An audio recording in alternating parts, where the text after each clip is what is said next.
మెదక్ జిల్లా కొల్చారం ప్రాథమిక ఆరోగ్య కేంద్రాన్ని కొల్చారం మండల కేంద్రంలోని పరిసరాలను జిల్లా కలెక్టర్ రాహుల్ రాజ్ పరిశీలించారు. ప్రాథమిక ఆరోగ్య కేంద్రంలో రోగులతో మాట్లాడారు. మెడికల్ స్టోర్ రూమ్ను పరిశీలించి సిబ్బందిని మందుల వివరాలు అడిగి తెలుసుకున్నారు. ఈ సందర్భంగా జిల్లా కలెక్టర్ రాహుల్ రాజ్ మాట్లాడుతూ రానున్న 72 గంటల్లో భారీ వర్షం ఉన్న కారణంగా ప్రజలందరూ అప్రమత్తంగా ఉండాలని, జిల్లాలో ప్రాథమిక ఆరోగ్య కేంద్రాల్లో ప్రజలకు అన్ని రకాల వైద్య సేవలు అందుబాటులో ఉండాలన్నారు. మందుల కొరత లేకుండా చూడాలన్నారు. అంటువ్యాధులు రాకుండా చర్యలు తీసుకోవాలని, వైరల్ ఫీవర్, డెంగ్యూ, మలేరియా లాంటివి రాకుండా ముందస్తు చర్యలు చేపట్టాలన్నారు. గుంతలలో మురికి నీరు నిల్వ ఉండకుండా చూసుకోవాలని ఆయన అన్నారు. నీరు నిల్వ ఉన్న ప్రాంతాల్లో దోమల వ్యాప్తిని అరికట్టడానికి కిరోసిన్, క్రూడ్ ఆయిల్ని చల్లడం ద్వారా దోమలు నివారించవచ్చని ఆయన చెప్పారు. దోమల ద్వారా వ్యాపించే వ్యాధులు, మలేరియా, చికెన్ గున్యా తదితర వ్యాధులు రాకుండా ప్రజలు అప్రమత్తంగా ఉండాలన్నారు. ఇండ్లలో నీటి నిల్వ లేకుండా పరిశుభ్రంగా ఉంచుకోవాలన్నారు. ఇంటి పరిసరాల్లో పాత టైర్లు, కొబ్బరి చిప్పలు, పగిలిన సీసాలు, ప్లాస్టిక్ కవర్లు, వాడిన టీ కప్పులు, ఇతర నీటి నిల్వలు గల చిన్న పాత్రలను ఎప్పటికప్పుడు తొలగించాలన్నారు. వారానికి ఒకసారి నీటి పాత్రలను శుభ్రపరిచి నీటిని నింపుకోవాలని, ఇండ్లలో వాడే కూలర్స్, ఫ్రిడ్జ్, ఏసీలో నీరు నిల్వ ఉండకుండా ఎప్పటికప్పుడు శుభ్రపరచుకుని జాగ్రత్త పడాలన్నారు. నిల్వ ఉన్న నీటిలో లార్వాను గుర్తించి ఇలాంటి వాటి వల్ల సీజనల్ వ్యాధులు వస్తాయని, ఇలాంటి వాటిని నిర్మూలించాలని అధికారులకు సూచించారు.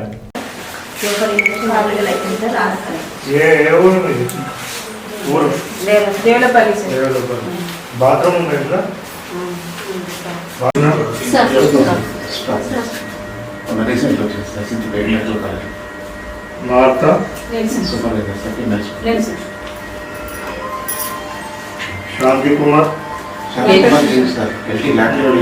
లీవన్ రాయాలి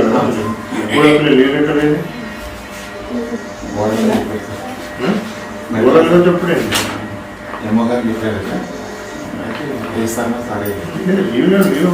లీవన్ రాయాలి.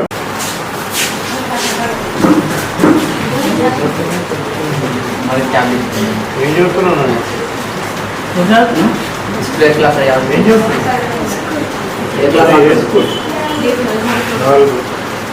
ఏమైంది ఎందుకు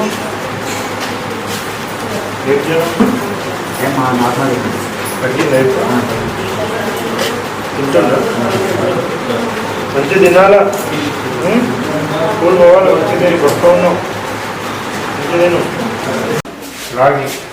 రాగి జావా చేయడం తెలుసా? అది తినాలి. కొద్దిగా బ్లడ్ తక్కువ ఉన్నది కదా, కొద్దిగా ఎక్కువ తినండి. మంచిగా రాగి జావా, జొన్న రొట్ట మంచిగా తింటే మీకు రక్తం మంచిగా వస్తుంది. ఎందుకు సప్లై కరెక్ట్గానే అవుతుందా? బయటికి ఎవరు పంపిస్తుందా?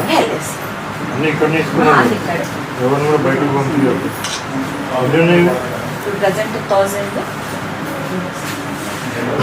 ప్యాకెట్లు ఉన్నాయి. ఈ డైరియా వచ్చినా వాళ్ళు తీసుకున్నారు. వెళ్ళేటప్పుడు మళ్ళీ వాళ్ళు రాసి పంపిస్తున్నారు. అందరికీ నమస్కారం. సో ఇప్పుడు రానున్న 72 అవర్స్లో, సో 72 గంటలల్లో మనకి చాలా భారీ వర్షాలు పడే ఛాన్సెస్ ఉన్నాయి మెదక్ జిల్లా వ్యాప్తంగా కూడా. సో ప్రజలందరూ కూడా అప్రమత్తంగా ఉండాల్సిన అవసరం ఉంది.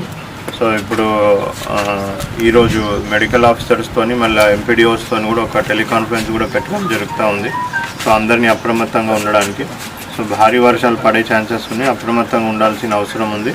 అదేవిధంగా మనకి సీజనల్ వ్యాధులు, సో ఇది మనం ఇప్పుడు ఆల్మోస్ట్ ఆగస్టు ఎండింగ్కి వచ్చినాం. సెప్టెంబర్ 1 కూడా మనకి సీజనల్ వ్యాధులు ఎక్కువ వ్యాప్తి చెందే ఛాన్సెస్ ఉంటాయి. కాబట్టి సెప్టెంబర్ మంత్ కూడా మనం ఆగస్టులో ఎట్లయితే అలర్ట్గా ఉన్నామో సెప్టెంబర్లో కూడా ఉండాల్సిన అవసరం ఉంది. సో ప్రజలందరికీ కూడా మీడియా ముఖంగా విజ్ఞప్తి ఏంటి అనేసి అంటే, సో ఈ సీజనల్ వ్యాధులు మనకు రాకుండా ఉండాలంటే ఎస్పెషల్లీ నీళ్లు నిల్వ ఉండకుండా చూసుకోవాల్సిన బాధ్యత మనందరిది, ప్రభుత్వంది ఒక్కటే కాదు, ప్రతి ఇంటిది కూడా బాధ్యత ఉంటుంది.